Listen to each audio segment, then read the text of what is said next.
Hey guys, tonight we're going to slip into a place few dare to tread, unless they have really good posture and a solid health insurance plan for back pain.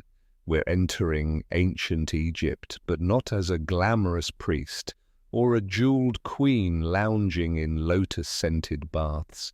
No, tonight you're a servant in a pharaoh's tomb project, not even the important kind, the barely paid, often ignored, likely replaceable kind. You probably won't survive this.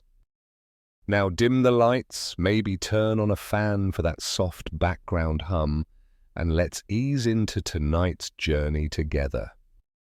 So take a moment to like the video and subscribe. Post your location and what time you're listening in the comments. We're building a sleepy little civilization of our own here. Let's begin. The sun had barely crept over the dunes of Deir el-Medina when Amunet jolted awake, the coarse bellow of "up" or "face the whip" rattling through the warped wooden door of her hut. Not that the threat was literal, well, not always, but Overseer Khonsu's voice carried a menace that could make even the boldest scarab scuttle for cover. She scrambled from her straw pallet, the air thick with the scent of baked earth and yesterday's regrets. The other workers had already vanished into the dawn, their sandaled feet kicking up miniature tempests of dust as they trudged toward the Valley of the Kings. Her shift, she realized with a sinking heart, had begun at first light, an hour ago, by Ra's relentless reckoning. Flinging on her threadbare linen kilt, still damp with the sweat of labor's past, Amunet snatched her tools, a chipped chisel that seemed to resent its own existence, a mallet worn smooth by countless hands, and a crumbling wedge of what might generously be called cheese. She stumbled out the door, only to plant her foot squarely in a warm, pungent gift left by some passing donkey. The village of Deir el-Medina welcomed her thus, its ambitions as lofty as the manure heaps that dotted its edges. The sky blazed with a heat that clawed at her throat, salting it from within as she hurried along the workers' path to the Valley of the Kings. Her sandals, one flapping like a wounded bird, did little to shield her from the scorching earth. She muttered a half-hearted prayer to Thoth that Overseer Khonsu hadn't yet tallied the morning's workers. But Khonsu, with his hawk-sharp eyes and ears that could hear a whispered curse from across the Nile, likely knew she was late. He probably knew she'd dreamed of fig cakes last night. The man's authority could dock her rations, her pride, and, worst of all, her hopes of ever earning a charmed amulet from the temple scribes. The air tasted of sun-baked dust, and ahead the line of workers snaked forward like a weary procession of enchanted statues, each bound to their task by some ancient decree. Masons muttered charms over their stones, painters clutched pots of pigment that shimmered faintly with spellwork, and old Heka, a wiry man who claimed to have seen Amenhotep's coronation through a scrying bowl, lobbed pebbles at a hissing serpent with alarming precision. "Youth these days," he grumbled, eyeing Amunet as she caught up. "No respect for the old magics." Bennu, her incorrigible friend and occasional saboteur of good sense, sidled up with a lopsided grin, offering his water skin. "Drink," he urged, his eyes glinting with mischief. Amunet took a swig, only to choke on the bitter tang of barley beer.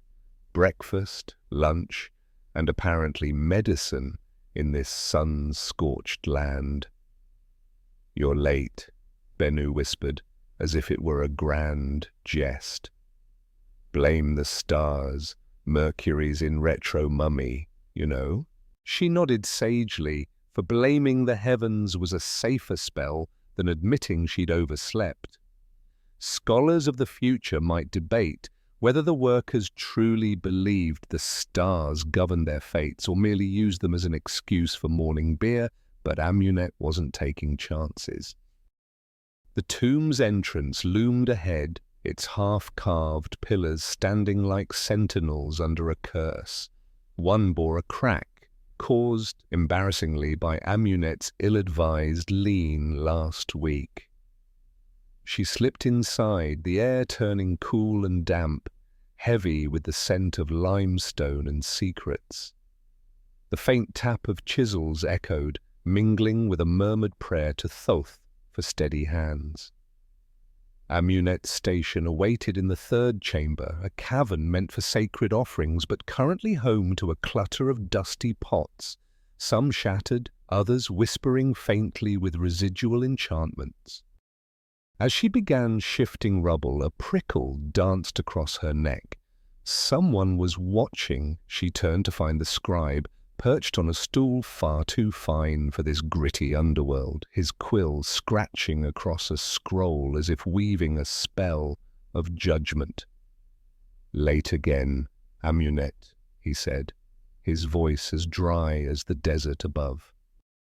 "Early for tomorrow," she quipped, but the scribe's face remained as humorless as a sphinx. Back to work. The walls bore crude sketches, future masterpieces of Ra's celestial voyage and pharaohs clasping hands with gods, but for now they resembled a child's doodles under a weak Lumos charm. Amunet's task was to chisel them true, each stroke a test of endurance. Her arms ached, her knees collected dust like offerings, and a single cough sent a cloud of limestone puffing from her chest like a misfired spell. By midday she'd achieved little, one half-etched figure, a broken chisel, and the grave offence of sneezing on a sacred ankh which she prayed wouldn't summon a vengeful spirit. The lunch horn sounded, a low, mournful note that seemed less a call to eat and more a warning of the meal's dubious quality. She rose, wiping her face with her sleeve, a mistake as it smeared chalk across her cheeks, and joined the others outside. Half a day survived, barely. She reeked of sweat and the faint, inexplicable scent of roasted onions, and yet, as the sun glared down and the tomb's shadows whispered, Amunet couldn't shake the feeling that the worst was yet to come. Beneath a scraggly cluster of branches that dared to call itself a tree, Amunet hunched in a meagre patch of shade, the twigs above casting judgmental shadows across her dust-caked knees. The ground warm as a potter's kiln and studded with pebbles that seemed enchanted to seek out the tender spot behind her leg, offered no comfort. Lunch was doled out with the enthusiasm of a temple guard tossing scraps to stray cats. A single weary piece of flatbread, a slosh of beer warmer than the air in a mummy's tomb, and a smirk from the cook that carried the distinct promise of digestive doom. Bennu, ever the harbinger of unhelpful observations, leaned over and peered at her bread with the scrutiny of a seer scrying a clouded orb. "Yours has green spots," he announced, as if unveiling a prophecy. "Mine just smells like the inside of a sandal." Amunet sniffed her bread cautiously. Indeed, a faint whiff of mould conjured memories of the fungal glyphs she'd glimpsed on a burial wall last week. She chewed slowly, willing herself to believe it was merely an exotic spice, though her stomach muttered mutinously. Around them, the workers' gossip crackled like sparks from a poorly cast incendio charm. Rumours were the true sustenance here, more nourishing than the bread. Whispers spoke of an architect in chamber 6, caught pilfering a gold bead imbued with protective spells, while another swore the water jars were hexed by vengeful spirits, or at least cracked by careless hands. Toothless Tepi, a wiry old man whose name no one could confirm, insisted a serpent in the grain stores was a disguised avatar of Wadjet. He also claimed the moon was crafted from fermented goat milk, a theory that earned him more chuckles than credence. But today's true scandal swirled around a batch of spoiled grain, its sour tang sparking fears of sabotage.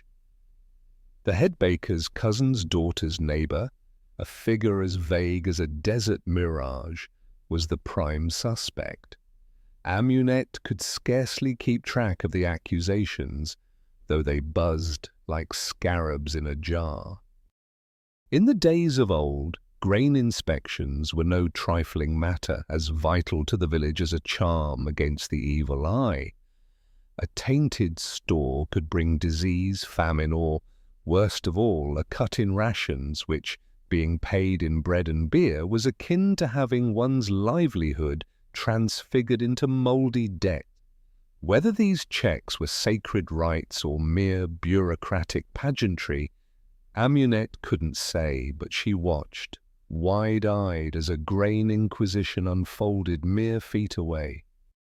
The inspector waddled forth like a self-important ibis, his belly straining against his kilt, his nose as prominent as a sphinx's. He clutched a stick that might have been mistaken for a wand, had it not been so woefully unmagical. He poked a worker's loaf, sniffed with theatrical disdain, and muttered something about divine standards. Then, as if guided by some cruel cosmic alignment, his gaze fell on Amunet's bread. "This one," he declared, his voice heavy with portent, "has weevils." The word struck like a miscast jinx. Gasps rippled through the crowd. One worker swooned dramatically, clutching his own loaf. Bennu, ever the opportunist, began coughing with theatrical vigor, shielding his bread from scrutiny. Amunet stared at her half-eaten portion, horror creeping up her spine like a sandstorm. Had she tasted bugs? She hadn't not tasted them. The inspector scratched a note on his clay tablet, each mark a tiny curse on her already meagre prospects. A fine was certain, perhaps a lecture, and, Merlin's beard, likely another month shoveling donkey dung under Khonsu's hawkish glare. She took a desperate swig of beer to drown her woes, only to find it frothy, chewy, and suspiciously alive. Her stomach growled in protest, as if it too had been betrayed by dark forces. As the lunch break waned, a new spectre arrived, the lice inspector, a young man with the eager gleam of a first year at Hogwarts and the unsettling conviction that scalp hygiene was his sacred calling. He carried a jar of oil that reeked of week-old onions steeped in goat wax, a bundle of fine-toothed combs carved from acacia, and a smile that made Amunet's skin crawl worse than any louse. She tried to melt into the crowd, but Bennu, with the grace of a rampaging hippopotamus, shoved her forward. "She loves a good head scratch," he lied, grinning like a jackal.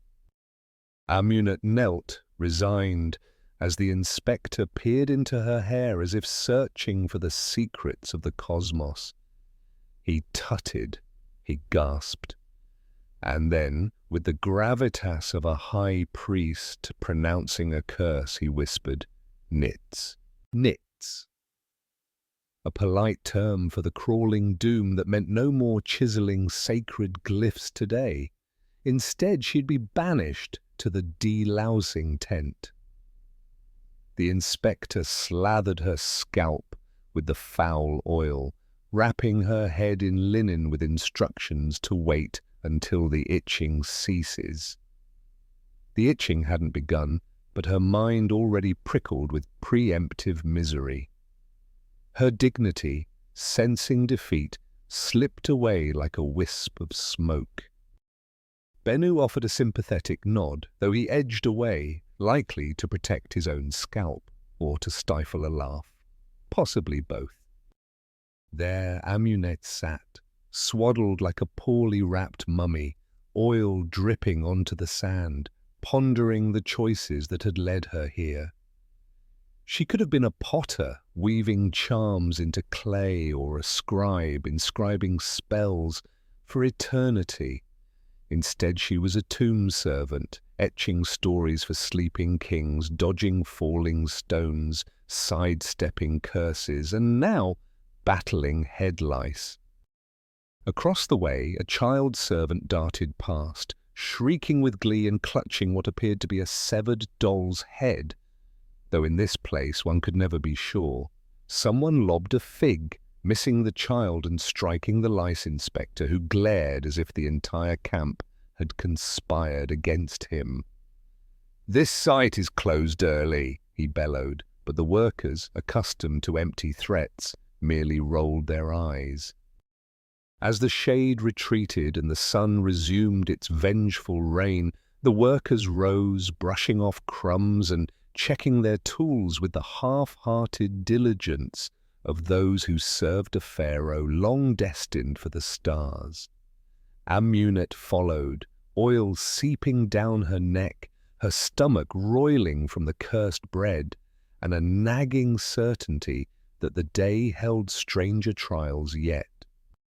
She was right. Somewhere in the supply tunnel, a donkey, convinced she'd pilfered its oats, waited to exact its own peculiar justice. Amunet stumbled back into the tomb's shadowed embrace, reeking as though she'd waged war with a rogue herb garden and lost spectacularly. The linen swaddling her head itched with a vengeance that felt almost sentient, while rivulets of rancid oil trickled down her back, each drop a mocking reminder of her scalp's disgrace. She barely rounded the bend toward the eastern corridor when a runner skidded to a halt before her, his chest heaving like a bellows under a charm gone awry. "You," he gasped, flicking his hand as if banishing a swarm of enchanted gnats. "Supply tunnel, now." "Me?" Amunet blinked, her voice tinged with the wary hope of someone who'd just spotted a scorpion in their sandal. "Foreman's orders," he snapped. "Chamber 5's mural is lacking splendor. Wants more gold leaf. Go." Arguing with a runner was as futile as debating a sphinx, so Amunet muttered a curse, soft enough to dodge the wrath of vengeful gods, but sharp enough to salve her pride, something about hippos trampling lost sandals. She trudged toward the supply tunnel, a narrow, cool crevice carved into the burial complex's rear slope. It was a labyrinth of baskets, rolled cloths, sealed jars humming faintly with preservation spells, and dust so thick it seemed to have its own ancient agenda. Half storeroom, half gauntlet, it was also, according to whispered legends, home to the most ill-tempered beast in all of Upper Egypt. Its name was Ket, short for Keper, meaning to become. A fitting irony, for Ket had become the very embodiment of hoofed fury, a four-legged deity of grudge and judgment. As Amunet stepped into the tunnel's dimness, the air shifted, growing cooler but thick with a tension that prickled her skin like a misfired hex. A faint scuffle echoed, followed by a snort that carried the weight of divine retribution. "Ket? Friend?" she ventured, her voice trembling like a poorly cast lumos. "It's just me." From behind a crate, Ket emerged like a demon summoned from a poorly worded incantation. His eyes gleamed with wild malice, his ears twitched as if decoding her sins, and around his neck hung a frayed garland. a jest from some long-forgotten worker that no one dared remove. His gaze locked onto hers, and Amunet remembered with a lurch the pot she'd dropped near him last week. It had shattered. He'd bolted, she'd laughed, Ket, it seemed, had not forgotten. Easy now, she cooed, offering a withered fig as if it were a peace treaty. Ket snorted, a sound that shook the dust from the ceiling. Then he charged. Amunet yelped, diving behind a stack of linen bundles with the grace of a startled ibis. Ket rammed the pile with the fervour of a tax collector scorned, sending cloth tumbling like a cascade of unravelled spells. She scrambled over a crate, toppling 2 jars that shattered with a sound like breaking oaths, and landed face first in a basket of ceremonial wigs, their musty scent suggesting they'd once adorned a pharaoh's armpit. Ket, undeterred, kicked over a stool with a flourish, then paused, apparently satisfied that her spirit had been sufficiently humbled. With a smug flick of his tail, he trotted off, leaving Amunet gasping amid a tangle of fake hair and wounded pride. She emerged, brushing wig fibres from her arms, and spotted the gold leaf box perched precariously on a stone ledge, untouched by the chaos. She reached for it, cautious as if it might sprout fangs, and cradled it like a sacred relic. Inching backward, she kept her eyes on the shadows, half expecting Ket to return for an encore. In the main corridor, workers gawked as she passed, head still swathed in oiled linen, arms dusted with wig fibres, clutching the gold box as if it held her last scrap of dignity, which, in truth, it might. "Fought the donkey, eh?" Bennu called, not bothering to look up from his chisel. It wasn't a fight, Amunet grumbled. It was a misunderstanding. "He bit you last time, too." A different misunderstanding. The foreman snatched the box from her hands with the reverence one might reserve for an Ankh blessed by Ra himself. He peered inside, nodded, and jabbed a finger toward Chamber 5. "Take it to the painter, carefully. Smudge it, and it's your rations." Amunet wondered, not for the first time, how one calculated the cost of a smudged leaf in loaves. Was there a scroll for that, a spell? She entered Chamber 5, where the air was thick with the scent of ink and damp plaster, tinged with the faint shimmer of enchantment. Meru, the painter, squinted at a half-finished mural of Pharaoh embracing Osiris, though the god currently resembled a deity mid-sneeze. He cursed, wiped the plaster, cursed again, then turned to Amunet. "You're late." "Detained," she sighed, "by a 4-legged overseer." Meru waved her over, accepting the gold leaf with a grunt. "Delicate work," he muttered. "Needs precision, focus, a steady hand, none of which I trust you to possess." Amunet shrugged and sank to the floor, watching him apply the shimmering flakes to the god's robes. The process was almost hypnotic, a rare moment of peace in the tomb's chaos, until Meru sneezed. A gust of breath, a flutter of gold, and poof, the sheet scattered into the air like a swarm of gilded fireflies. They stared, frozen as the flakes drifted down like sacred confetti. "That," Meru said, his voice heavy with doom, "was the last clean batch. Shall I chase it?" Amunet offered weakly. He didn't reply, merely sighed and began plucking flakes from his arm, muttering about incompetence and cursed fates.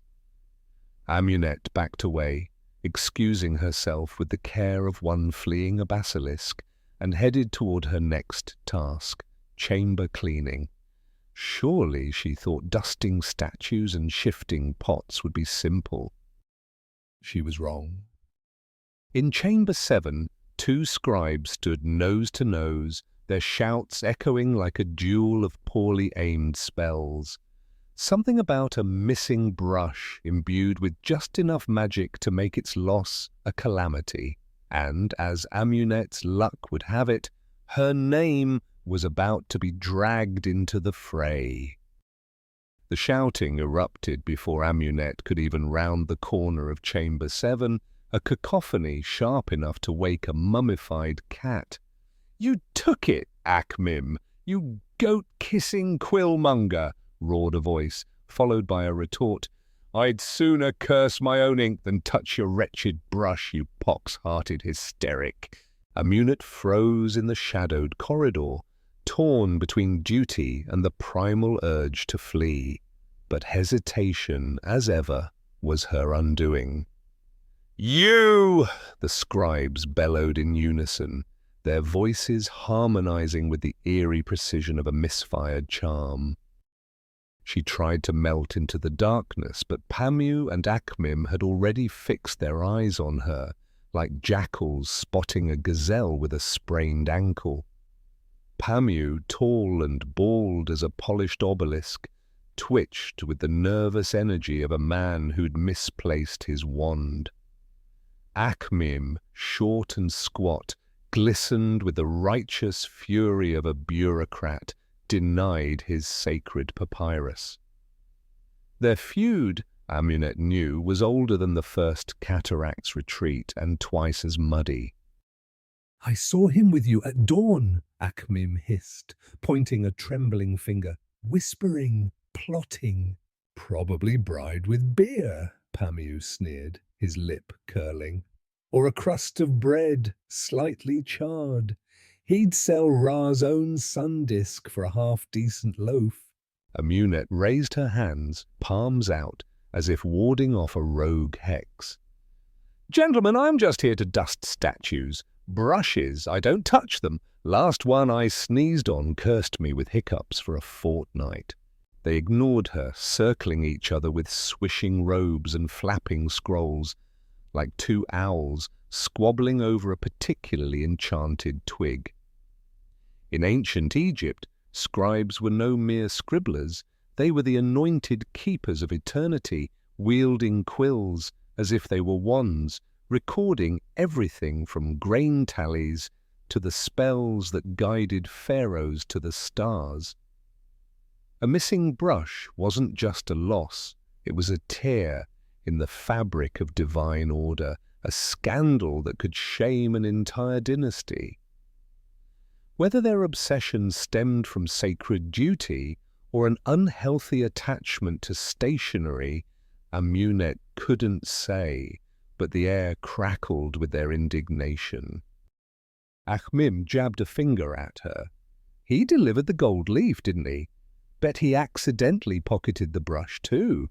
"Why would I steal a brush?" Amunet asked, exasperation creeping into her voice like sand into a sandal. "Because," Pamu intoned darkly, "some crave power and others crave to scribe it." The logic was as flimsy as a first-year's levitation charm, but a crowd had gathered at the chamber's entrance. Painters, workers, a food runner, and inexplicably Ket the donkey, lazily chewing a scrap of scroll as if auditioning for chaos incarnate.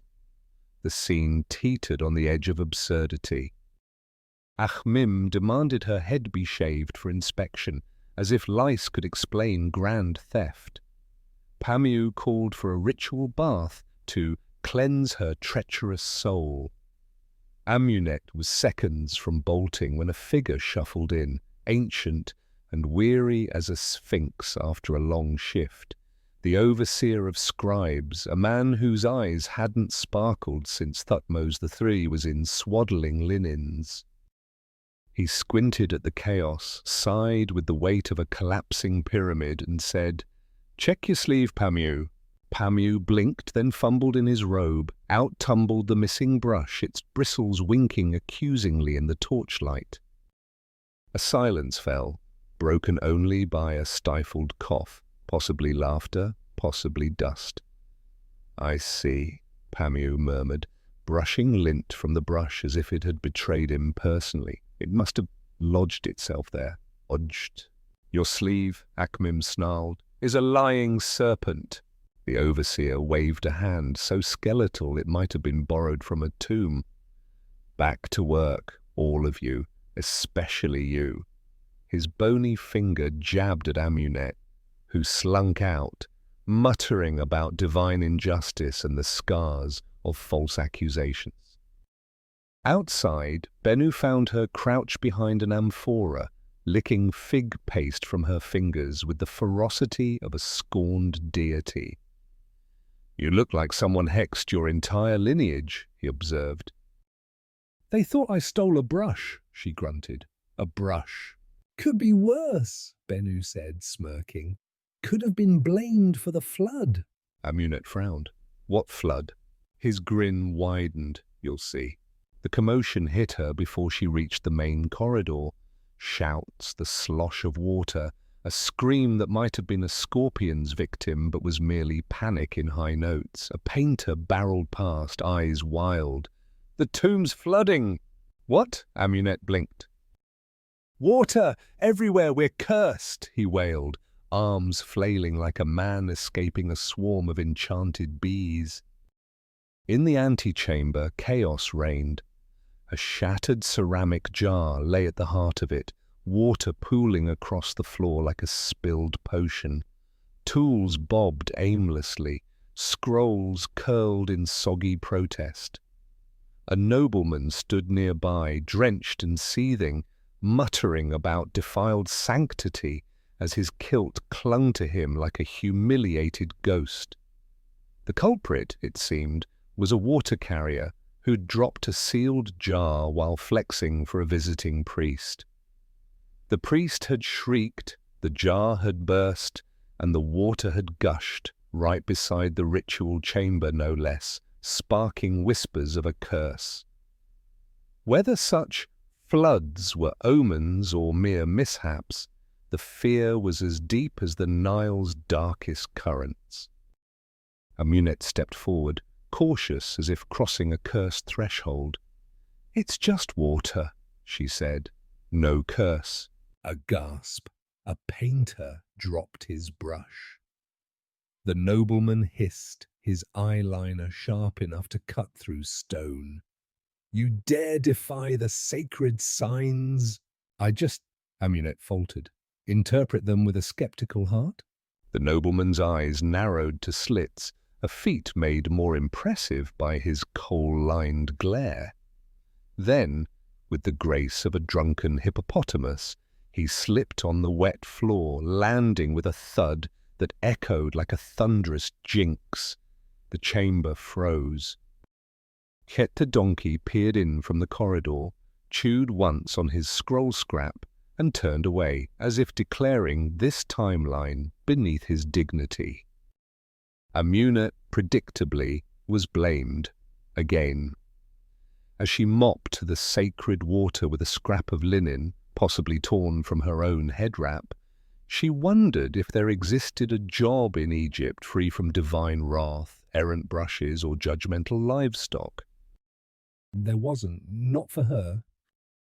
By now, Amunet had resigned herself to a life stitched together from an endless tapestry of minor calamities, each more absurd than the last. If some scribe were to pen her tale, she was certain it would be tucked away in a dusty archive labeled Warnings for Overly Hopeful Fools. She was still wringing out the last of the sacred water from her tattered sash, the only cloth she'd had left, when Foreman Khonsu stormed into the antechamber, his cane striking the stone floor with the cadence of an irritated deity. Who, he thundered, dared authorize a mere servant to mop sacred water with their clothing? Amunet opened her mouth to explain, but the nobleman, still sprawled on the floor like a sodden papyrus, cut her off with a moan about rose oil and legal vengeance. Khonsu sighed, not out of empathy, but from the bone-deep dread of paperwork. A lawsuit, even in this ancient land, meant scrolls, Scrolls meant scribes, and scribes meant Pamu, a prospect that could sour even the sweetest Nile breeze. You, Khonsu barked, jabbing his cane at Amunet, are reassigned. She nodded, relief flickering briefly. Anything was better than this. Chamber 4, assist the painters. Her heart sank like a stone in the Nile. Chamber 4 housed the sacred mural of the gods' banquet, a task as prestigious as a prefect's badge on parchment. In reality, it was a cramped, flickering vault filled with crushed pigments, surly artists, and fumes that could coax visions from a sober sphinx. Amunet trudged toward her fate like a prisoner to a particularly ornate guillotine. Inside, the walls shimmered with half-finished divinity. Osiris presiding over a celestial feast, Anubis at his side, Bastet lounging with feline grace, and a suspiciously muscular Horus clutching what looked like a goblet of enchanted beer. Hori, a painter with one good eye and a voice like gravel quarreling with sand, waved her over. "Take that brush, carefully, carefully." She grasped it, instantly smearing ochre across her thumb like a botched spell. "You smeared the sun disk," Hori bellowed. Sorry, Amunet squeaked. The sun! He inhaled, possibly to transfigure her into a beetle, then thrust a fresh brush into her hands. Her task was to paint the hem of Isis's gown, just the hem, in pristine white, with a brush so fine it might have been spun from moonlight. She crouched, squinted, and began, her back protesting and her fingers cramping as time stretched like a poorly cast tempest charm. In the haze of pigment fumes, she swore she heard the painted gods whispering about their feast. Then she sneezed, a polite, delicate sneeze, and spattered white paint across Anubis's leg. The chamber froze. Even the torch flames seemed to pause, flickering as if unwilling to witness the fallout. Hori didn't scream, a silence more terrifying than a banshee's wail. "Get the scraper," he said, his voice low with doom. For the next hour, Amunet scraped at the divine insult with a bronze tool, each scratch echoing like a judgment from the duat itself. By the end, Anubis's leg was mostly restored, though he now appeared to sport faintly elegant socks, a detail she wisely kept to herself. Lunch arrived, not on schedule, but because the sulking nobleman in the corridor was pacified with a fig, its scent triggering Amunet's stomach to growl so loudly a nearby worker dropped a pot in fright. She stepped away to eat, craving silence. Instead, she got a lecture.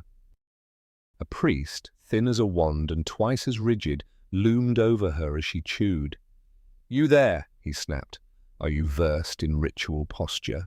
"I sit adequately," Amunet ventured. He scowled, his face a mask of disapproval. "You'll hold the ceremonial sash for the alignment rite. Come." Choice was not an option. One moment she was mid-bite, the next she stood at the foot of a half-built shrine, clutching a red sash embroidered with symbols that seemed to shift under her gaze, as if mocking her illiteracy.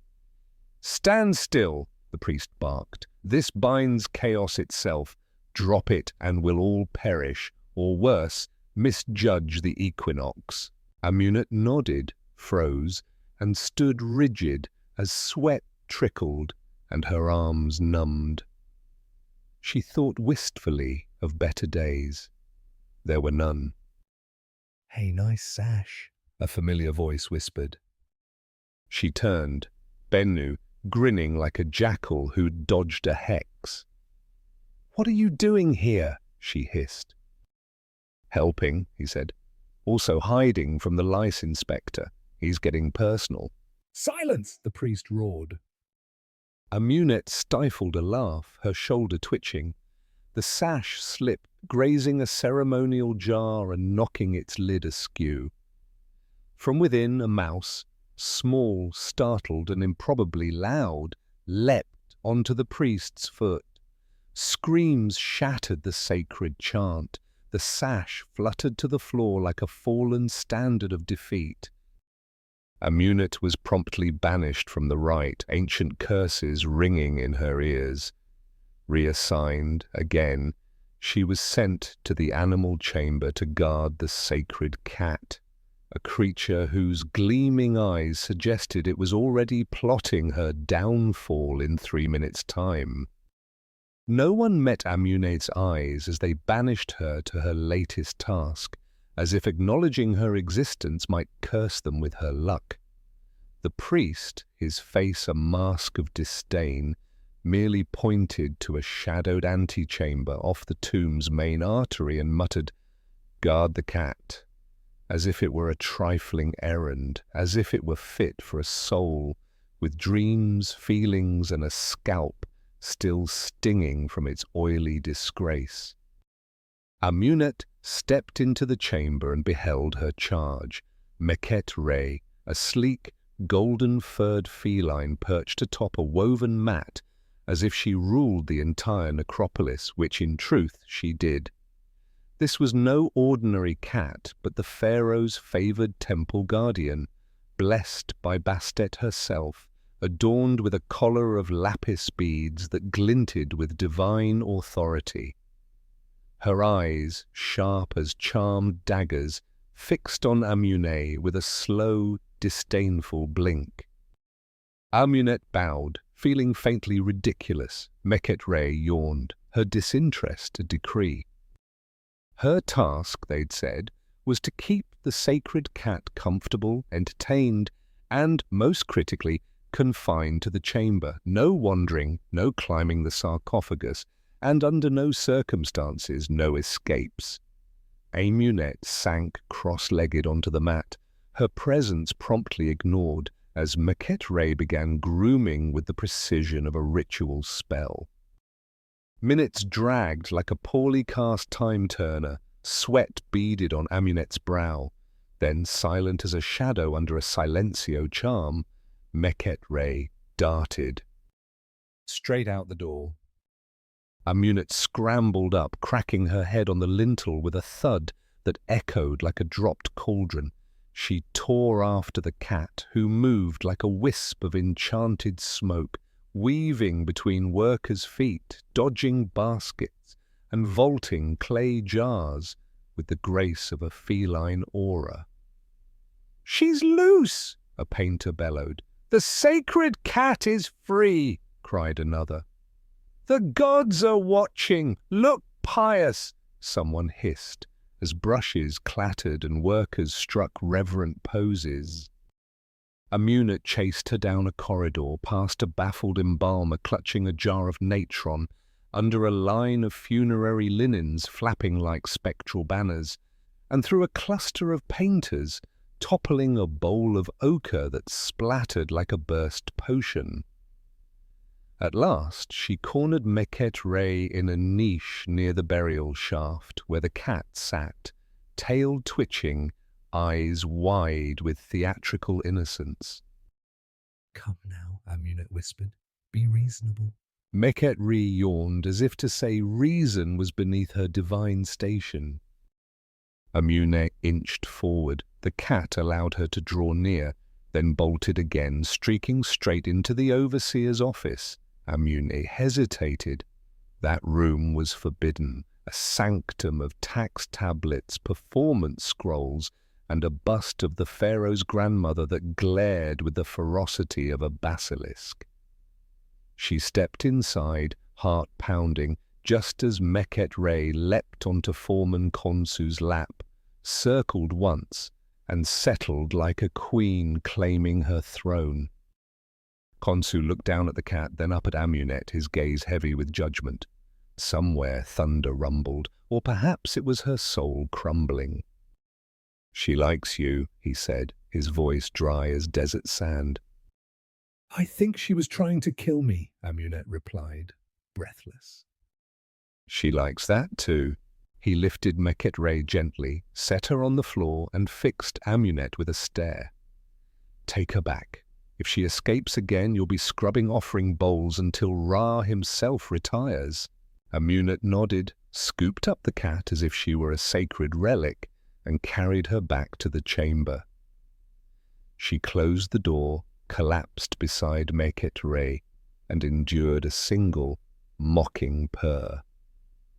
Benu's head poked through a crack in the door. "Promoted to royal feline handler, eh?" "She climbed Thoth's statue," Amunet groaned. "Knocked over a bowl. I caught it with my face." Benu snorted. "That's practically a blessing now." Before she could retort, the door burst open. A messenger, wide-eyed and sweating, gasped, "Damage in Chamber 8! Mortars cracked! Walls falling!" Amunet leapt up, muttering a prayer to any god not yet offended by her existence, and joined the throng racing to Chamber 8. There a crowd gaped at a jagged crack, splitting a mural of Ra in his solar boat, the fissure spreading like a curse woven into time itself. Khonsu arrived, red-faced and puffing like he'd wrestled a sacred bull. "Who worked on this?" he demanded. Every eye turned, every finger pointed at Amunet. I didn't touch this wall, she sputtered. The scribe materialized, brandishing a scroll like a wand. "Your name's here," he said. "2 weeks ago you were assigned to fill cracks." Amunet glanced at the wall, her stomach sinking. She had patched a hairline floor using reed pulp and a whispered prayer to Anubis. "I sneezed while mixing the mortar," she admitted, because apparently her life was now a comedy of nasal mishaps. Khonsu sighed, his soul seemingly taking a brief holiday. "Fix it," he said. Under the scorching gazes of supervisors, priests, and, inexplicably, Ket the donkey, who chewed a reed with smug satisfaction, Amunet set to work. The crack was deeper than she'd feared, a wound in the stone that whispered of divine displeasure. She chipped away loose plaster, patched the gap, and repainted Ra's solar boat, her hands trembling as the chamber grew dim with the setting sun. The result was passable. Barely. As she packed her tools, Benu's voice slithered from behind. "Inspections tomorrow." She turned slowly. "What inspection?" He grinned, wicked as a desert fox. "The vizier." Surprise visit. Overseer's birthday gift. Amunet's jaw dropped. The vizier, Pharaoh's right hand, second only to the gods in power, would inspect her chamber. Tomorrow. Her demise was imminent, not in a glorious gold sarcophagus way, but crushed under the weight of shoddy paint and an offended cat goddess. As she stumbled toward her hut, the stars blinking awake above, she wondered what fresh calamity dawn would bring. Spoiler, it involved cake, politics, and a broom she'd forgotten to wield. Sleep eluded Amunet like a misfired charm, her dreams a chaotic whirl of crumbling walls, vengeful donkey hooves, and Mekhet demanding tribute in the form of her few remaining unblemished hopes. When the morning horn wailed, a low, mournful bellow that felt like a personal slight, she rolled off her straw mat with the grace of a toppled obelisk, steeling herself for the day now whispered across the necropolis as the vizier's visit. Breakfast was a lost cause. Her stomach churned with mutinous dread.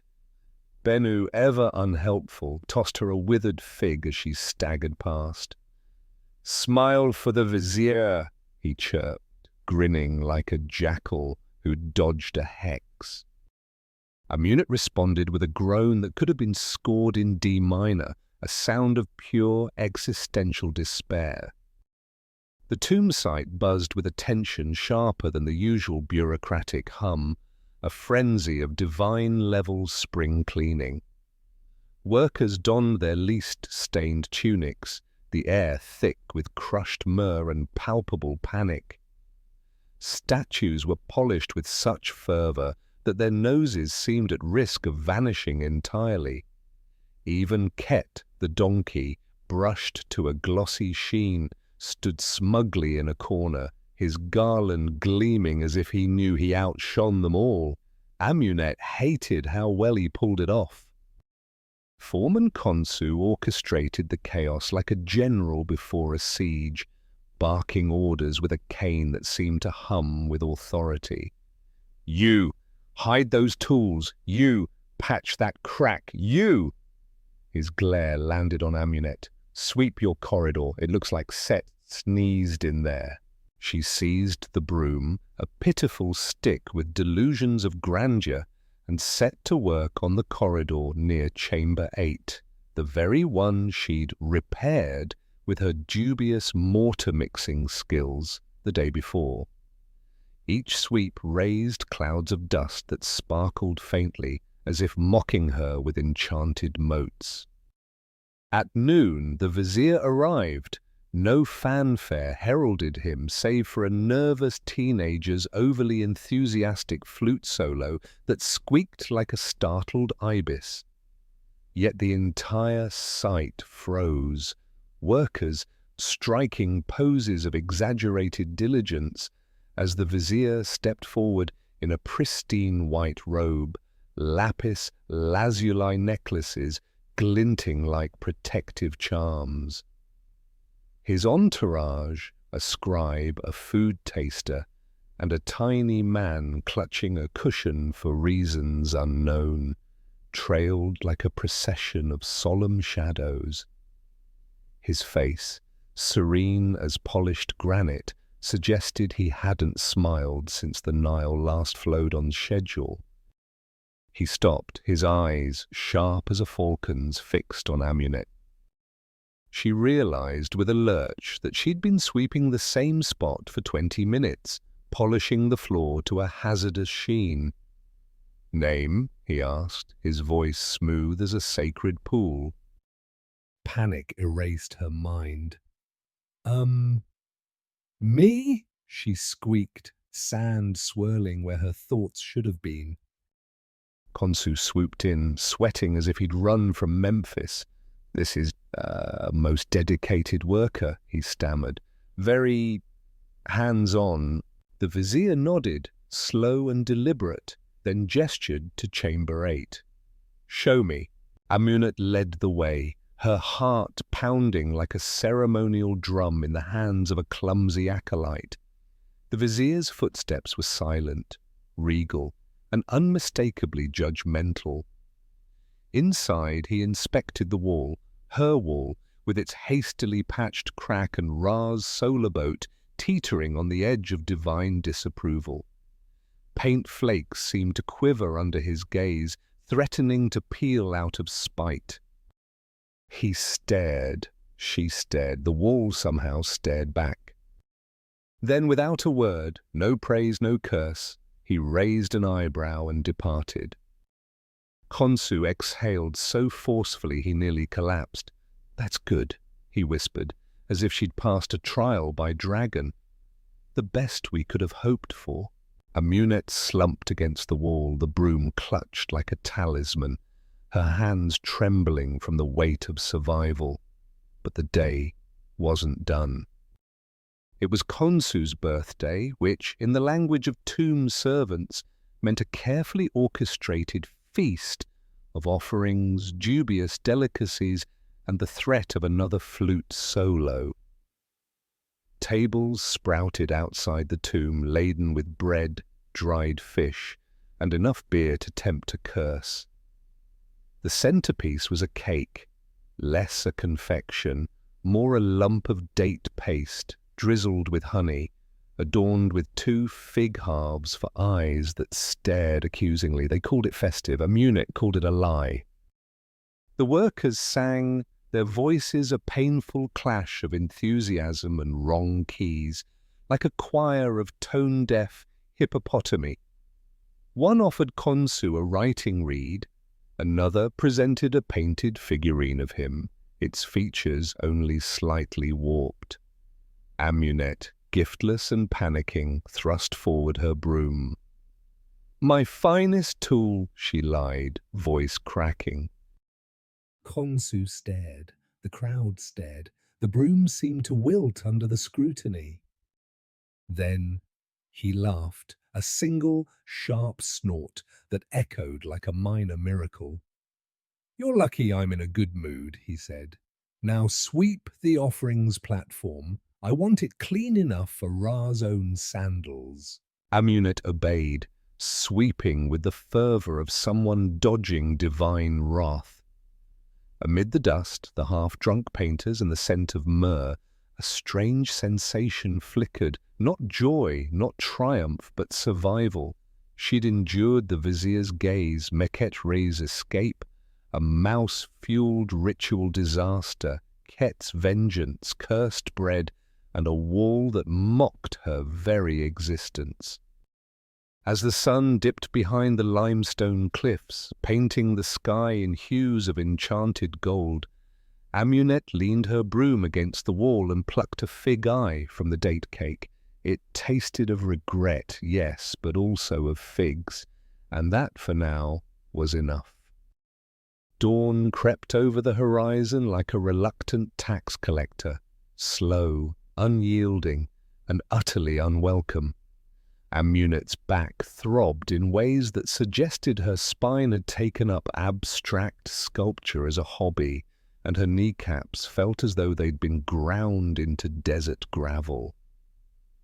Yet the day waited for no servant, and today's task was whispered across the necropolis with the dread of a forbidden spell, Inventory Day.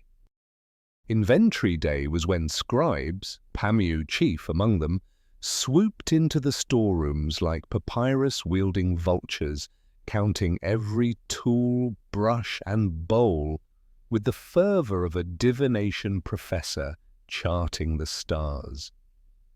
Amunet was assigned to the artifact corridor, a long, shadowed passage stuffed with sealed crates, labeled jars, and enough dust to sculpt a second sphinx.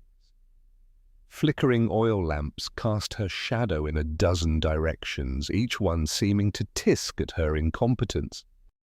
"Do not touch anything unless I say so," Pamu snapped, his quill already dancing across a scroll, as if casting a binding charm. "And don't breathe too heavily near the pigment jars. Last year a sneeze turned the linen stockroom mauve." Amunet nodded, attempting to inhale in a way that didn't offend eternity. The counting began with clay bowls, 27 intact, 4 chipped, 1 suspiciously turtle-shaped. Then copper chisels, 15 sharp, 3 inexplicably sticky. Then incense cones, where, predictably, one was missing. "Where's number 16? Pamu demanded, his eyes glinting like a charmed amulet. I don't know, Amunet stammered. He leaned in, voice low and sinister as a curse. "They only vanish when someone pilfers them for personal rituals." "What kind of personal?" she began. His eyebrow arched, sharp as a hieroglyph. She dropped the subject. Her stomach growled mid-count, loud enough to wake a sleeping deity. A worker appeared with a lunch tray, stale bread, warm beer, and a dried fish so curled it seemed to have given up on life halfway through its journey to the plate. Amunet perched on a crate to eat, only to notice its label. "Ceremonial livers. Do not jostle." She ate standing, clutching her fish like a questionable talisman. A crash shattered the corridor's quiet, followed by an ominous silence, then Pamu's shriek, "Who moved the anointed scale?"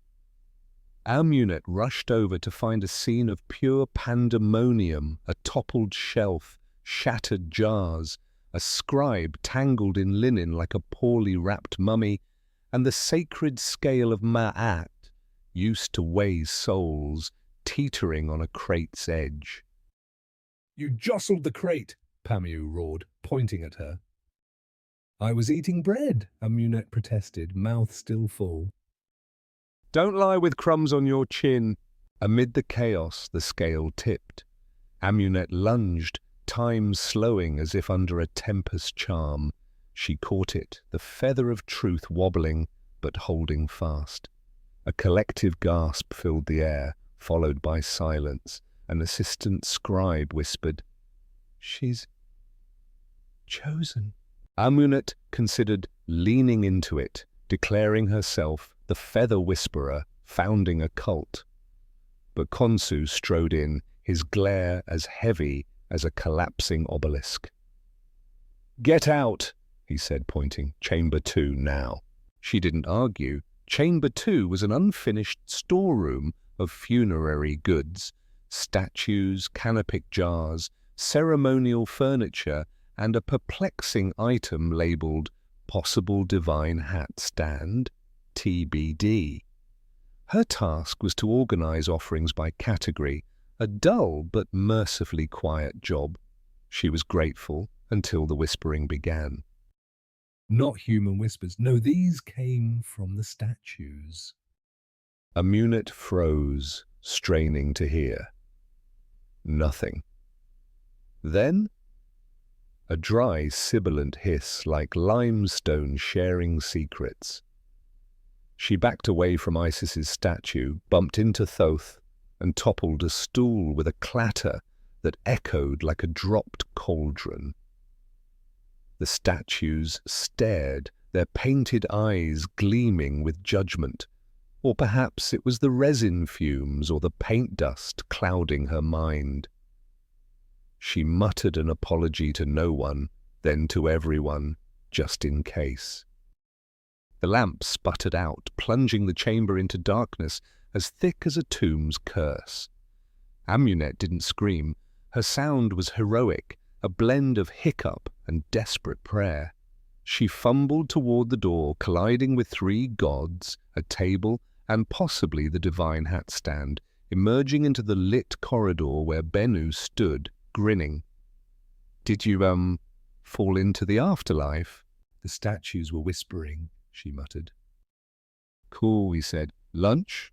She accepted, because nothing banished haunted sculpture hallucinations like warm beer and the faint tang of burnt onions. Later, Amunet was sent to polish the corridor leading to the tomb's innermost sanctum, where the pharaoh would one day rest amid riches and sacred silence. "Make it shine," the supervisor ordered, handing her a cloth no larger than a fig leaf. She knelt, scrubbing until her fingers numbed and her knees muttered rebellion. Then came footsteps, not ordinary ones, but royal, deliberate, and heavy with divine purpose. A priest led a delegation through the corridor, officials, guards, a high priest, and at the forefront, Meket Rey, the sacred cat, striding like a general inspecting her legions. She paused, her jeweled collar glinting, and fixed Amunet with a stare. Amunet nodded, Meket Rey nodded back, a flicker of respect, or perhaps pity. She polished with renewed vigor, daring to hope she'd found her place in this chaotic necropolis, until a shout shattered her reverie. "Who forgot to sweep the offering platform?"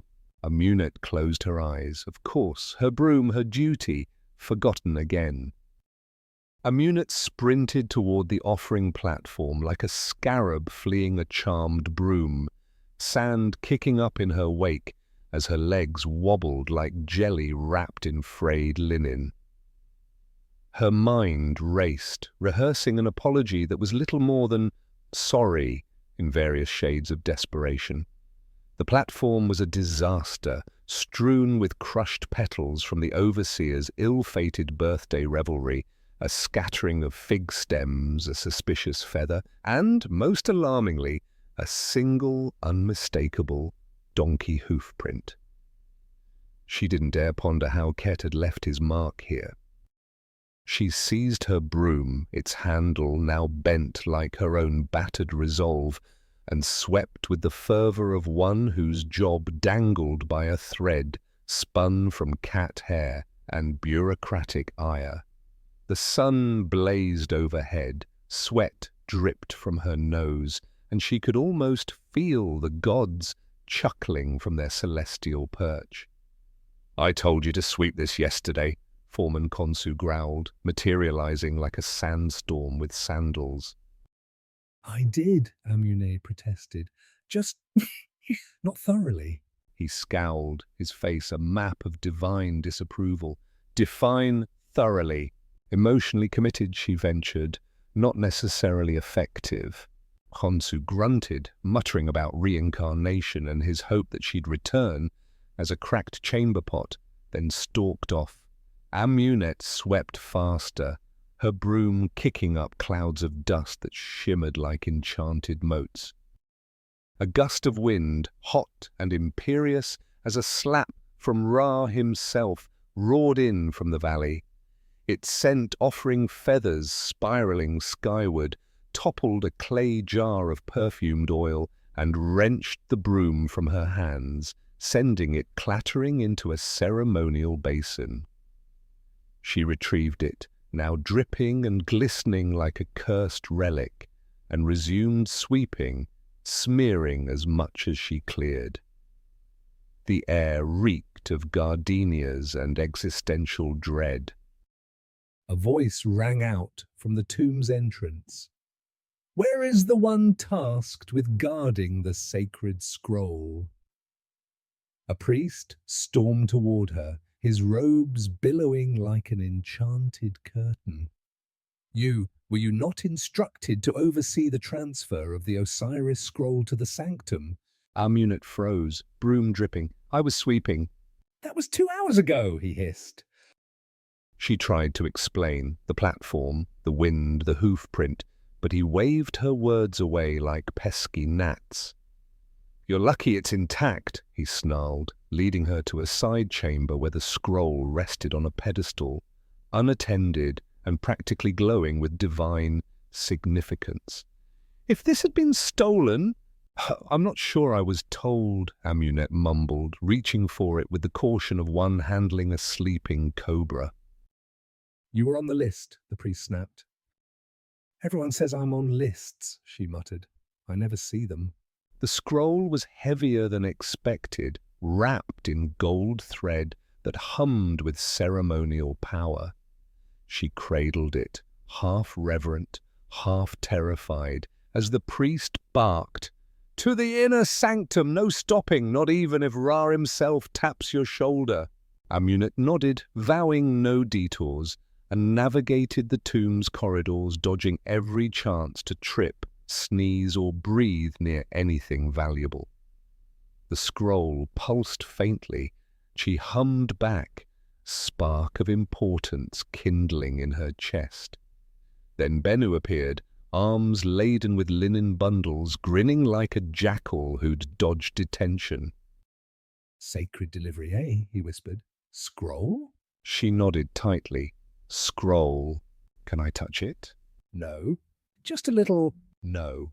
He shrugged, undeterred, and sauntered off.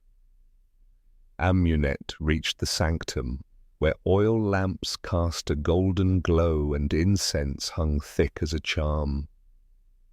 A towering statue of Osiris loomed, arms crossed, gaze impenetrable. She placed the scroll on its golden pedestal, stepped back, and exhaled. For a fleeting moment, the tomb seemed to sigh in approval, its walls pulsing with quiet pride. She, Amunet, had delivered the sacred scroll, covered in cat hair, pollen and regret, but victorious nonetheless. Then a shout shattered the peace. "The basin of sacred oils has been knocked over!" Her head dropped, hands resting on her knees as she breathed through gritted teeth. She'd just cleaned that area. She'd just mopped it. With a broom soaked in oil, making it slick as a serpent's scales, it was her. Again. She ran toward the spill, a trail of lavender-scented doom leading back to the offering platform. A junior priest stood there, drenched in oil and shame, glaring at her as if she'd personally ended his lineage. "It's symbolic," Amunet offered weakly. "For anointing, divine bathing, perhaps?" He opened his mouth, closed it, and stormed off, leaving a trail of glistening footprints.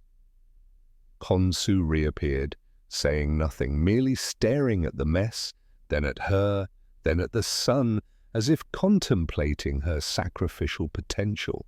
She grabbed the mop and began cleaning, each swipe a silent plea for mercy. Meketri sauntered by, tail aloft, stepping daintily over the oil. She paused, sat, and licked a paw, her jeweled collar catching the light. Amunet glanced at her. The cat blinked back, a flicker of camaraderie, or perhaps pity. Amunet mopped slower, with a shred of dignity, as if she'd chosen this fate. Halfway through, a scream erupted from Chamber 10. "There's a curse!" Of course there was. Amunet didn't flinch.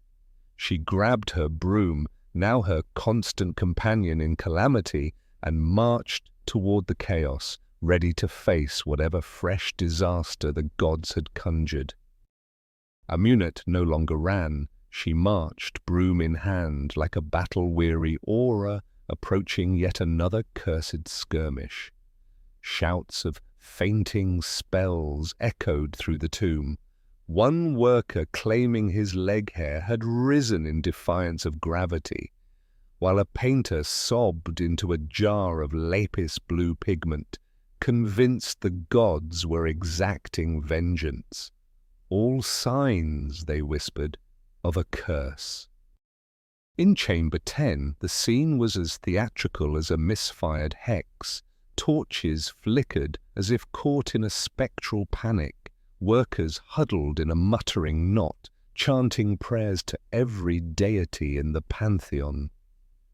At the center lay a cracked jar, its contents oozing into a puddle that seemed to pulse with symbolic doom. A scribe pointed at it, trembling as if it were a serpent charmed to strike. "The jar of offerings," he gasped. "It cracked on its own." Amunet crouched, sniffing the air, a pungent blend of fermented fig and week-old duck, a scent potent enough to rouse the dead and send them fleeing back to the duat. "It's hot," she said, touching the jar. "Then the shelf's warped from the sun. It probably just popped." The workers stared, aghast, as if she'd spat on Horus's sacred sandals. "She defies the curse," one whispered, clutching an ankh like a talisman. Amunet sighed. "I'm just defying the laws of melodrama." But the damage was done. Paranoia buzzed like a swarm of enchanted scarabs. One worker smeared ash on his face for protection. Another began chanting to Thoth. Pamu materialized as inevitable as a sandstorm, declaring the floor tiles spelled doom backward if you squinted. "It's just dirt," Amunet said. "Doom dirt," he hissed, eyes gleaming with bureaucratic menace. Foreman Khonsu strode in, his face now a permanent mask of incredulity. He surveyed the spill, the jar, the fervent chant circle in the corner, and fixed his gaze on Amunet. "What did you do?" I walked in, she said, voice steady as a poorly cast Leviosa. He pointed at her broom. With that? It's ceremonial now, she replied, clutching it like a wand. Khonsu closed his eyes, as if praying for patience or her spontaneous banishment. Clean it. Fix it. Uncurse it, I don't care how. So Amunet did what any weary, possibly hexed servant would. She wiped the mess with her tunic, whispering an apology to whatever spirit might, or might not, reside in the jar. She placed it on a cooler shelf, sprinkled salt, not for magic, but because someone once said it soothed anxious souls, a practice later debated by scholars as ritual or placebo. She leaned toward placebo. The chanting softened, the panic ebbed, incense was lit, its smoke curling like a calming charm. Success, for once. Until a voice piped up, "That's not the only curse." Of course it wasn't. A young worker, Neff perhaps, pointed at the wall where a fresh hairline crack snaked between Hathor and Anubis. Amunet's soul flickered like a dying lamp. It was her wall, patched 2 days ago, the one that had nearly exiled her to Nubian dung duty. Amu swooped in, scroll in hand, a vulture of vindication. The gods are displeased. The alignment's off. The crook and flail should tilt 10 degrees left. Yours? 12? That's not even visible without a charmed lens, Amunet said, exasperated. Exactly, Pamu smirked. The gods notice. She resisted the urge to introduce him to her broom's bristles. Instead, she ground pigment, mixed plaster, and retouched the mural, her hands trembling with the quiet fury of one who hadn't napped since the last flood season. Hours later, the wall was restored, blessed by a priest, and nodded at by Pamu, who acted as if he'd wielded the brush himself. Her next task, scrub the ceremonial footpath. Again. As she rinsed her brush, a shout rang out. "Where's the ceremonial sash?" Amunet froze. The red, embroidered sash from the mouse fiasco ritual, the one she was never fully absolved of defiling. She scanned the chamber, not here. Her eyes fell on Meket Ray, perched regally nearby, on a crumpled red heap. The cat stood, revealing the sash, crinkled, slightly chewed, and reeking faintly of feline disdain. Amunet lifted it, sighing, and carried it like a wounded phoenix to the linen master. "Oh, good, you again," he said, squinting at the fabric. "Blessed by Bastet herself," Amunet quipped. "It's wrinkled. She's a thorough goddess." He waved her off, muttering. Amunet stepped outside, blinking into the harsh sunlight. The offering platform glowed in the distance, taunting her. She considered flinging herself onto it as a human sacrifice, if only for a moment's rest. Instead, she sat, for 5 blessed minutes, until a cry pierced the air. "Who left a fig in the embalming tent?" Amunet stood, broom in hand, resigned. It was always her. Amunet's feet had long since disowned her, trudging through the necropolis with the weary resentment of a body betrayed by its own choices. The embalming tent loomed at the tomb complex's edge, its linen-draped partitions fluttering like spectral banners, overseen by a priest whose permanent scent of cedar oil and righteous indignation clung to the air like a charm gone sour. Inside, the silence was oppressive, as if the dead themselves were eavesdropping on her thoughts, their disapproval heavier than a sarcophagus lid. "There's a fig," a voice whispered, tremulous, as if naming a forbidden spell. Amunet spotted it at once, perched on the corner of a preparation table, round, innocent, and radiating an unsettling menace. The embalmer, a gaunt man who seemed half-preserved himself, gestured at it as if it were a cobra draped in coal. "This was not here yesterday," he hissed. "Perhaps an offering?" Amunet ventured, her voice small. "No," he snapped. "A snack. A disrespectful, unsanctioned snack."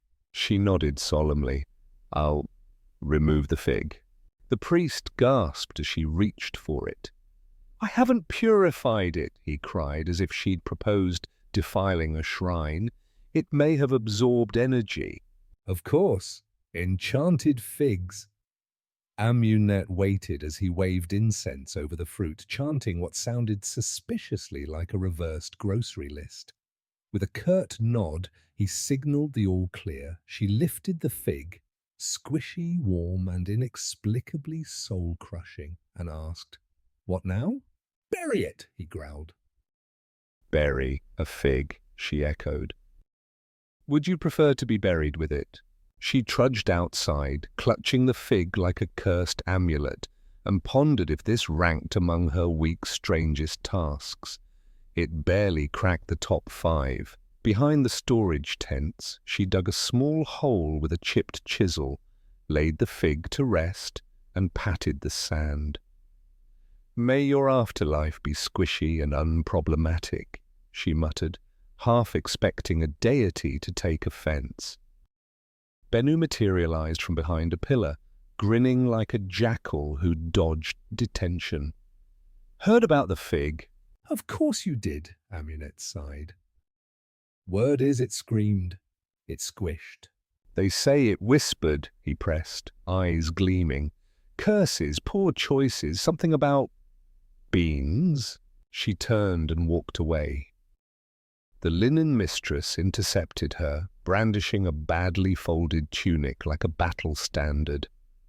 "This yours?" Amunet recognized it instantly. "Yes," she admitted.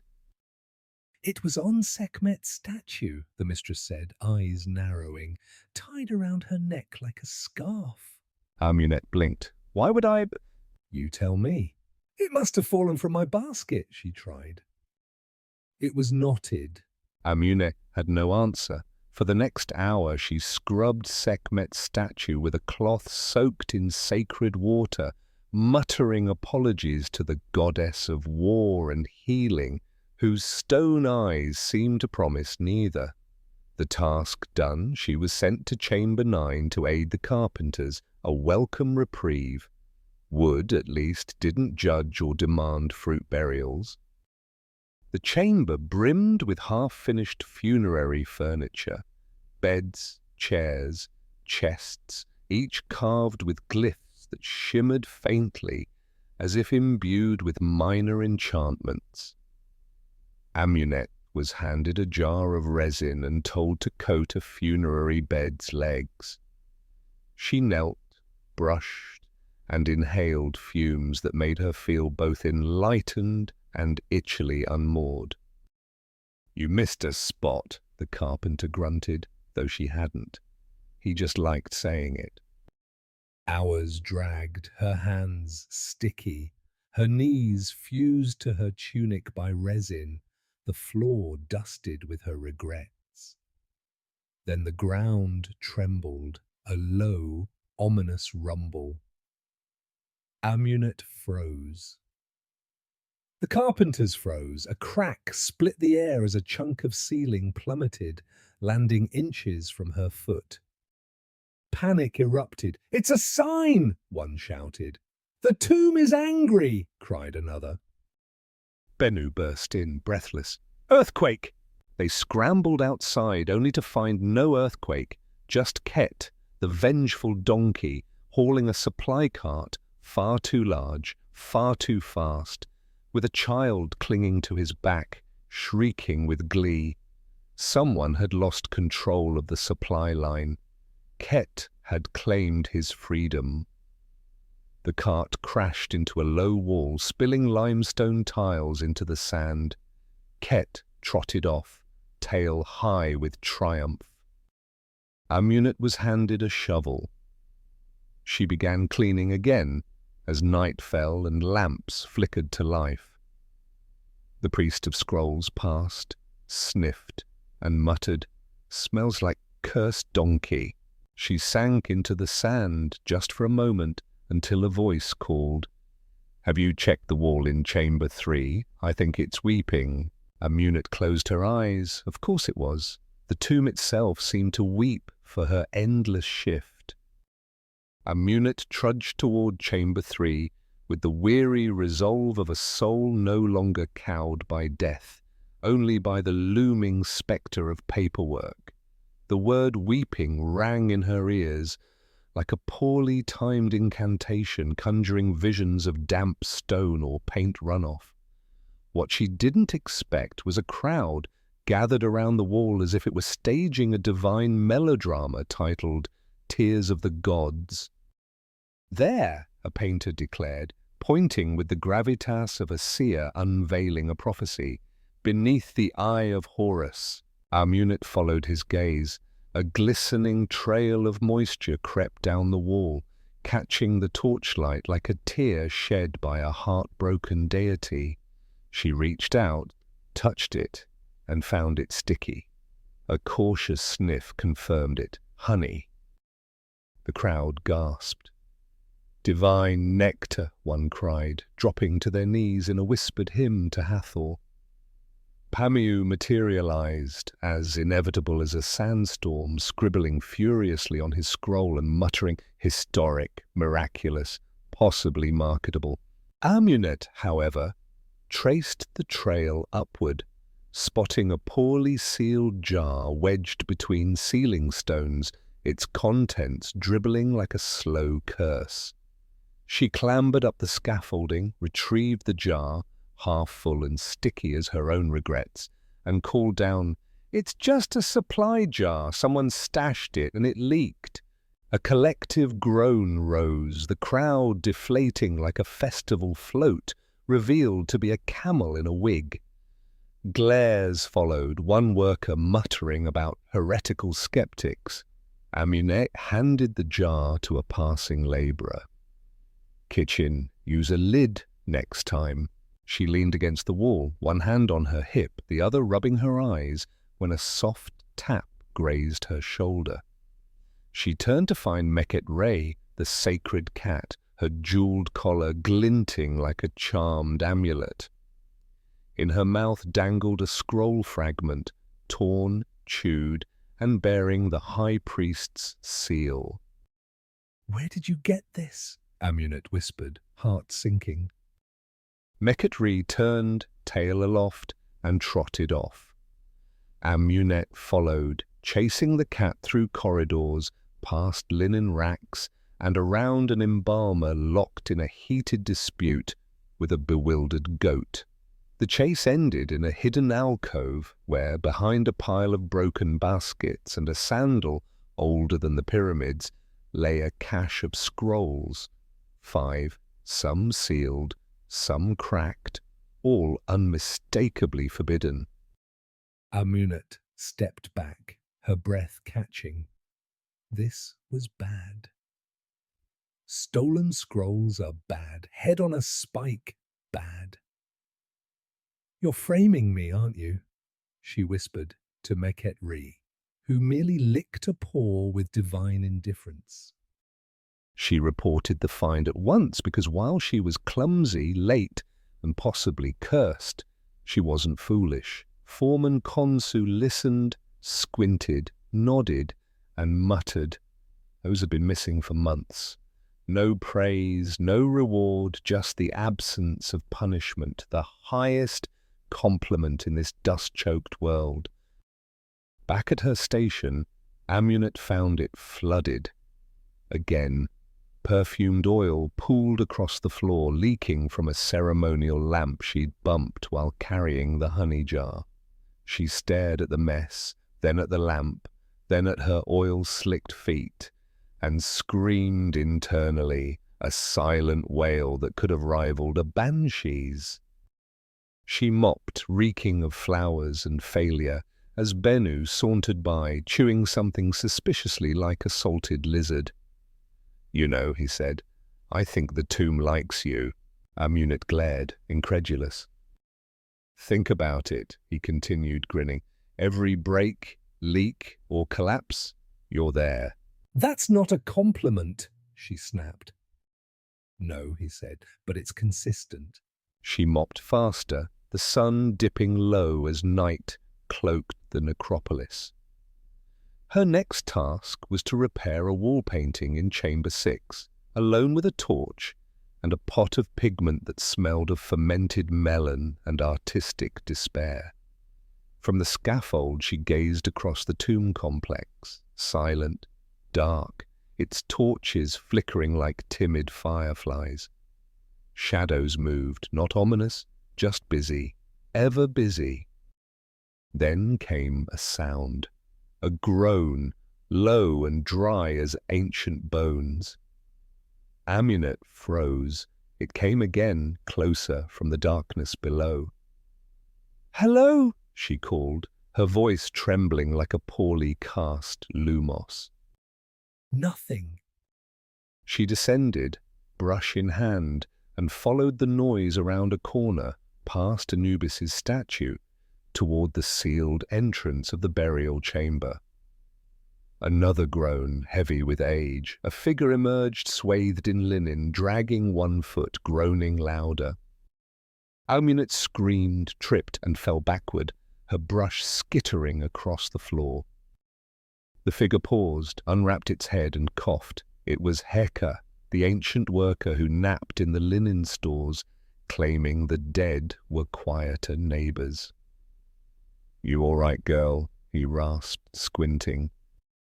Amunet nodded, sprawled on the ground. "I thought you were, you know." He waved a dismissive hand. "Not yet." She laughed, perhaps too long, then helped him find his cane and guided him back to his corner. He muttered about the tomb whispering at night, secrets woven into its stones. Amunet agreed, though she wasn't sure why, only that the air felt heavy with unspoken spells. Morning arrived with an uncharacteristic gentleness, as if the dawn had taken pity on Amunet's battered spirit. The light filtered softly through the limestone cliffs, the breeze carried a faint whiff of roasted barley, and, for one fleeting, hopeful moment, no one was screaming. She dared to dream that today might be different. Then a shout shattered the illusion. "The vizier is back!" Amunet blinked, her heart sinking like a stone in the Nile. Bennu stumbled from the worker's hut, half-dressed, clutching a sandal and a crust of bread. "Didn't we just survive him?" he groaned, his voice thick with the dread of a man facing a second detention. "He's reviewing the sanctum," a panting runner gasped, dashing past. "Forgot something." Amunet didn't ask what. It was surely a scroll, a relic, or some sacred trinket she'd accidentally brushed with her cursed presence.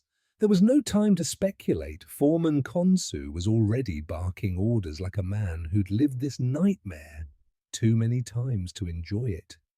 "Straighten the linens, polish the threshold tiles. Where's my incense tray? Who took the incense tray?" Amunet moved with eerie calm, her exhaustion forging a serene acceptance of fate, as if she were sweeping her way through a prophecy. She tidied near the sanctum entrance, aligning linens with the precision of a charm weaver, when the vizier arrived.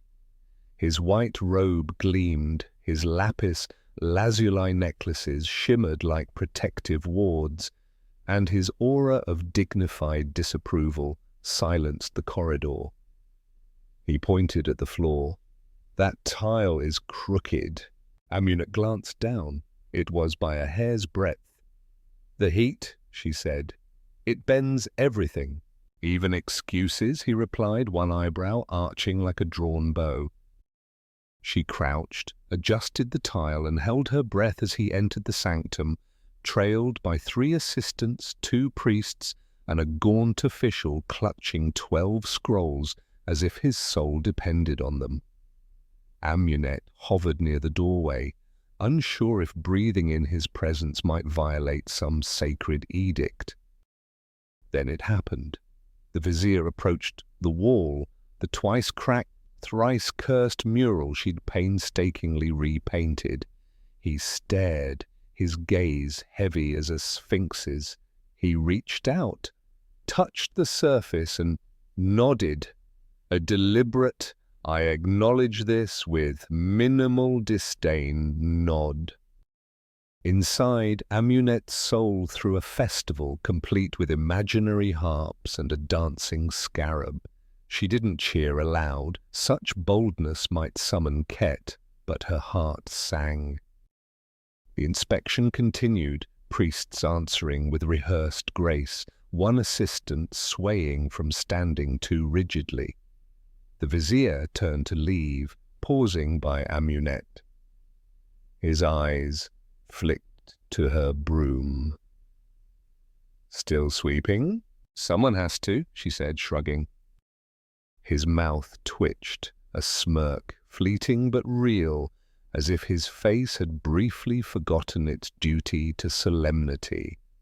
"Carry on," he said, and glided away. Amunet collapsed against the wall, her breath escaping in a whoosh. But rest was a myth in this necropolis. A cry rang out, "Emergency in the offering chamber!" She sprinted across the site, weaving through scaffolds and dodging linen lines, only to find cake. Not the sad date-paste lump of Khonsu's birthday, but a genuine, spiced, fluffy confection, baked by the temple baker to celebrate Khonsu's promotion to head of tomb logistics, a title granting no extra power, but a slightly larger papyrus allowance. The emergency? A sacred ibis had devoured the top layer, standing beside the ravaged cake, feathers puffed, beak sticky with triumph. Workers froze, priests debated whether this was a divine omen. Amunet stepped forward, eyeing the bird, then the cake. "Cut the bottom layer," she said. "Offer it, leave the top. Call it blessed." The high priest's eyes narrowed. "Blessed by—" She pointed to the ibis, Thoth's bird. "Who are we to argue?" A long pause, then a collective nod. Crisis averted, Amunet helped carry the blessed cake to the altar, Meket Rey trailing behind, eyeing the ibis with feline jealousy. Amunet offered her a crumb, the cat sniffed and sauntered off, clearly on a no-sacrifice diet. As the sun dipped low, painting the cliffs in enchanted gold, the complex settled into a rare hush. Amunet cleaned her tool pouch, 3 chisels, a broken brush, 2 sacred pebbles, when had she collected those, and a beetle amulet rumoured to have once belonged to a prince. Old Heka settled beside her, humming a tune that might have been a hymn or just his chewing method. "You're still here," he said, after a long silence. She nodded. He nodded back. "You're cursed, you know." She raised an eyebrow. "Not the bad kind," he said, grinning toothlessly. "The kind that makes you useful." "Is that a compliment?" she asked, chuckling. "Depends," he said, pulling out a single date. They split it, eating in silence, the desert night wrapping them in quiet. For once, nothing caught fire, nothing spilled, nothing exploded. Then a shout pierced the calm. "The ceremonial fan is missing!" Amunet and Heka sighed in unison. She stood, broom in hand, and marched toward the chaos, because somehow it was always her. The ceremonial fan dangled from a beam in the embalming tent, swaying gently in the breeze, like a misplaced relic of divine whimsy, tied with ceremonial linen as if someone had mistaken it for a sacred banner. Below it, a goat, unclaimed by all but clearly at home, slumbered with the gravitas of a pharaoh dreaming of eternal fig rations. Amunet untied the fan with care, lest she rouse the beast, who grumbled anyway, cracking one eye before returning to his visions of pastoral glory. She carried the fan through the corridor, cradling it like a royal infant entrusted to a woefully underqualified nursemaid. When she handed it to the priest, he fixed her with a stare. "Did you dust it?" he demanded aghast. "Dust it," Amunet echoed. "For ritual cleanliness," he snapped, as if she'd suggested tossing it into the Nile. She took it back, dusted it with itself in a loop of ceremonial nonsense, fully aware of its absurdity. The priest knew it was foolish. She knew it was foolish, yet such was the way of the tomb, layers of tradition stitched together with superstition and stray goat hair. She returned the fan, now purified, and he accepted it as if it held the secrets to war, plague, and tax collection, before vanishing into the sanctum with a swirl of robes. Bennu appeared, chewing something that resembled fried onion, but might have been last week's offering. "Heard about the vase?" he asked, grinning. Amunet sighed. "Which vase?" "Prayer inscription, shattered this morning, landed on Pamiu's foot." She paused, a spark of glee igniting. "That's objectively hilarious." "He wept like a scribe who'd lost his favorite hieroglyph," Bennu said, eyes twinkling. The thought warmed her soul, a rare flicker of joy in a corridor reeking of fermented lotus and shattered dreams. She thought, for one fleeting moment, that the day might end. She was wrong. The high priest summoned all for a late-night offering ritual, prompted by a stubborn stellar triangle and a dream of a falcon in a wig, omens scholars later debated as divine astronomy or excuses for overtime. Amunet was tasked with carrying the bowl of night oils, a heavy, ornate vessel that smelled of dates martyred in battle. She balanced it, arms trembling, under a sky so star-strewn it seemed to crack with celestial weight. Priests chanted, workers knelt, and Amunet stood, unsure if she was part of sacred history or a collective hallucination fueled by too much goat cheese. Then someone tripped. A priest stumbled into her, sand shifting beneath their feet. The bowl lurched. Amunet caught it, barely, but a single drop of oil splashed onto her sandal. The chanting stopped. All eyes turned to her foot. She opened her mouth to apologize, but a meow cut through the silence. Meket Rey, the sacred cat, glided into the circle, her jeweled collar glinting like a charmed amulet. She sniffed Amunet's sandal, then rubbed her head against it. Gasps rippled through the crowd. "She blesses her," a priest whispered. "She forgives the spill." "Her foot is sacred." Amunet didn't argue, stepping back with the bowl intact, her sandal now a holy relic. The ceremony resumed, chants rising like a tide. By the time the fire was snuffed, Amunet was half asleep on her feet. Someone patted her shoulder. Another pressed a half-eaten cake remnant into her hand. She ate it, chewing each bite as if it might anchor her to sanity. She wandered back to the workers' huts, passing the wall she'd patched, the pillar she'd tripped over, and her broom, which she swore now had a personality, cantankerous, like Ket. Pamiu limped by, his bandaged foot a testament to the vase's vengeance, muttering curses. Amunet smiled just a little. In her hut, Bennu's snores rumbled like a distant storm. She lay on her mat, staring into the dark, the faint echo of chanting lulling her. Then, a crack. She bolted upright, heart racing, but no one screamed. No one ran. It was just a pot, cooling outside, its clay settling with a sigh. Not a curse, not a disaster, just a pot. Amunet lay back, her muscles melting into the mat, her eyes drifting shut. She dared to think she'd survived a day without cosmic blame. Then a voice called from the night, "Who fed honey to the sacred goose?" She smiled in the dark. It wasn't her, this time. The dawn crept over the cliffs with a sly, mocking glimmer, as if Ra himself were winking at Amunet's misfortune.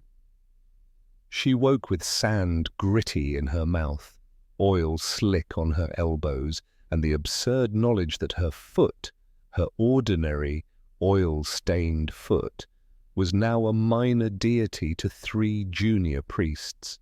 Bennu, munching onion flatbread, gestured at her sandal, now adorned with a delicate ribbon tied in the night. "They're calling it the Foot of Forgiveness," he said, crumbs flying. Amunet stared. "It's a foot. I stepped on oil." "Divine oil," he corrected, grinning. "Ergo, your foot's a beacon of cosmic mercy. Someone kissed it while you slept." She hurled the sandal at him, missing by a cubit, and trudged into the day, which began as always, too early, too loud, with a scribe bellowing about linen inventory.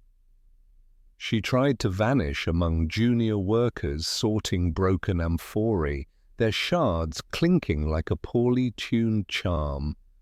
But a temple runner spotted her, eyes wide with urgency. "Sealing ceremony," he panted. "Now!" Of course. Amunet arrived at the sanctum where the pharaoh's sarcophagus, empty but prepared with chilling precision, awaited its symbolic sealing. A formality, yet every detail had to gleam like a polished ankh. She was handed a brush, its bristles trembling as if aware of the stakes. Her task? To paint the final stroke of the protective spell on the outer lid. The stroke everyone would see, the one no one could undo. She gripped the brush like a live asp, her hand shaking, the ink reeking of resin and raw panic. The priest nodded. She painted a single curving line. It was passable. No one fainted. The brush held firm. No rogue bird swooped in to defile it. She handed it back, heart hammering like a ceremonial drum, and stepped away. Honsu, the overseer, appeared beside her. "That was fine," he said, his tone as close to praise as the desert was to rain. Amunet nearly wept with relief. Then he handed her a broom. "Platform needs sweeping." "Of course." As she swept, the necropolis began its slow exhale. The vizier had departed, scrolls were accounted for, and Meket Rey had turned her divine wrath on the scribes. Even Ket, the vengeful donkey, seemed listless, chewing a reed with bored disdain. Amunet, somehow, stood unbroken. Then Khonsu called her name. She froze, bracing for a cracked jar or a flaming relic. But no. "Escort a visiting noble," he said. "Short tour. Be polite. No talk of curses or cats." She nodded, accustomed to the tomb's brand of absurdity. The noble, young, sunburnt, trailing silk like a nervous festival banner, peppered her with questions. She answered, embellishing here and there, perhaps mentioning Meket Rey's prophetic visions or the vizier's alleged double smile. As she guided him through the tomb's labyrinth, a revelation struck. She knew every corner, every crack, every temperamental statue and tilting shelf. She didn't just work here. She knew this place, its quirks woven into her bones like a spell. The noble thanked her, offering a date, the fruit, not a courtship.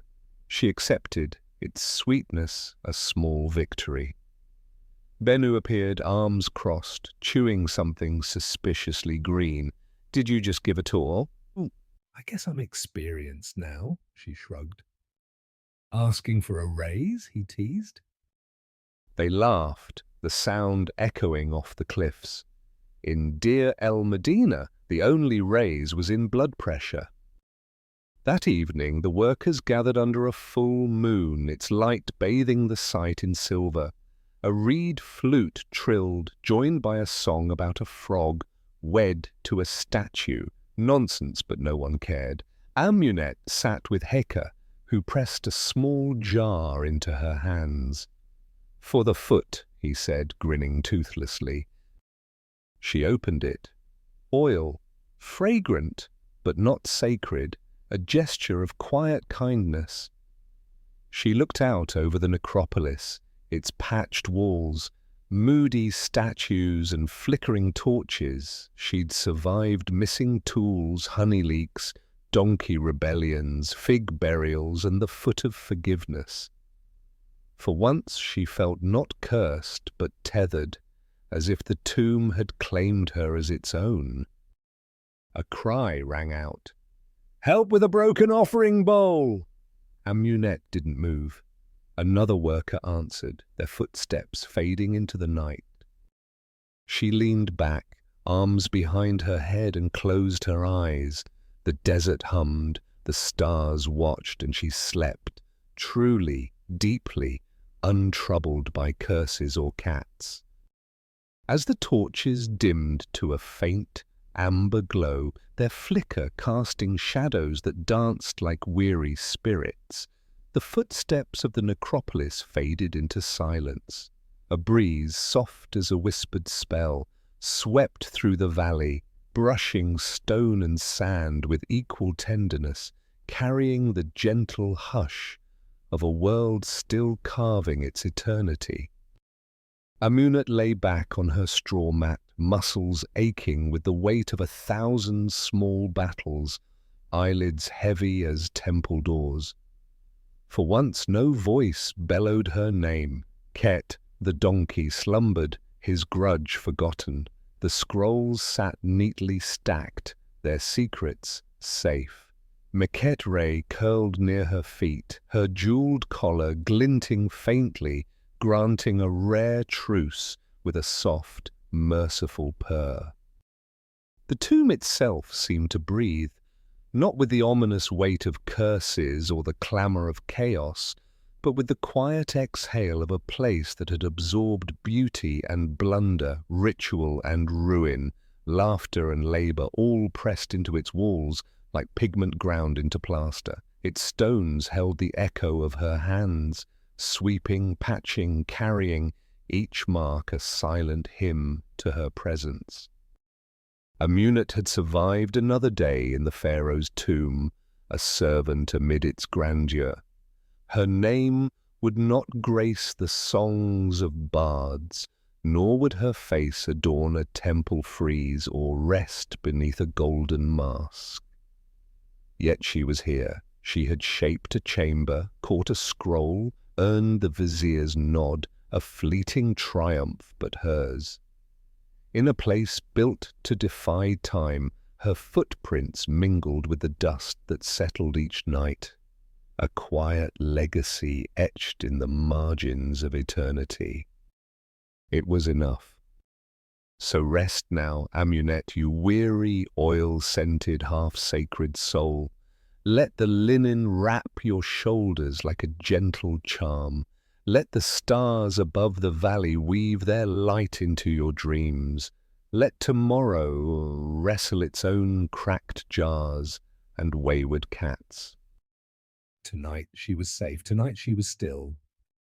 And if the wall wept come at dawn, let another soul chase its tears. Sweet dreams, Amunet.